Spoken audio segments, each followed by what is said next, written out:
2024. We're in the book of Proverbs out of the Bible, chapter 26. Like snow in summer or rain in harvest, honor for a fool is out of place. Like the sparrow in its flitting, like the swallow in its flight, a curse uncalled for arrives nowhere. The whip for the horse, the bridle for the ass, and the rod for the back of fools. Answer not the fool according to his folly, lest you too become like him. Answer the fool according to his folly, lest he become wise in his own eyes. He cuts off his feet, he drinks down violence, who sends messages by a fool. A proverb in the mouth of a fool hangs limp like crippled legs. Hopefully I'm not the fool where these hang limp, but we shall see, right? Depending. Like one who entangles the stone in the sling is he who gives honor to a fool. Like a thorn stick brandished by the hand of a drunkard is a proverb in the mouth of fools. Right? So completely useless. Like an archer wounding all who pass by is he who hires a drunken fool. Like an archer wounding all who pass by is he who hires a drunken fool.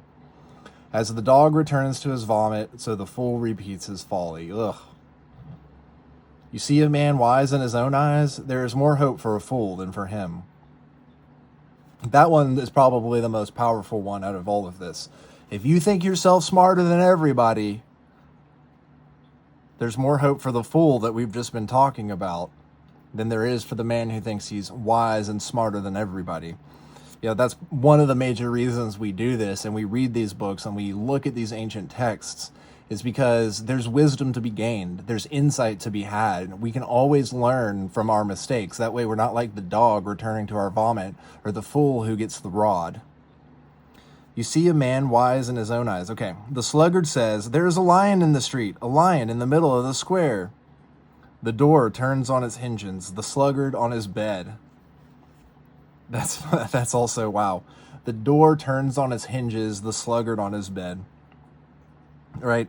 Now, I'm not saying if you're someone who suffers from depression, you're a sluggard. I do think, though, that if you are in a place where you might feel like you're depressed, you do need to get help. And all of these were very interesting to read about the fool, right? We don't want to be the fool in so many ways because the fool is either hit by the rod or he is determined useless by those around him. And so should we take the lesson here that don't turn around in your bed, don't be lazy, don't be a sluggard, and we've got to get up and do something. We've got to get up, we've got to be pursuing our goals, staying on our purpose, right? We've got to be standing tall day in and day out, even though some days it might be or feel easier to turn over in our bed. We've got to get up and we've got to get to work.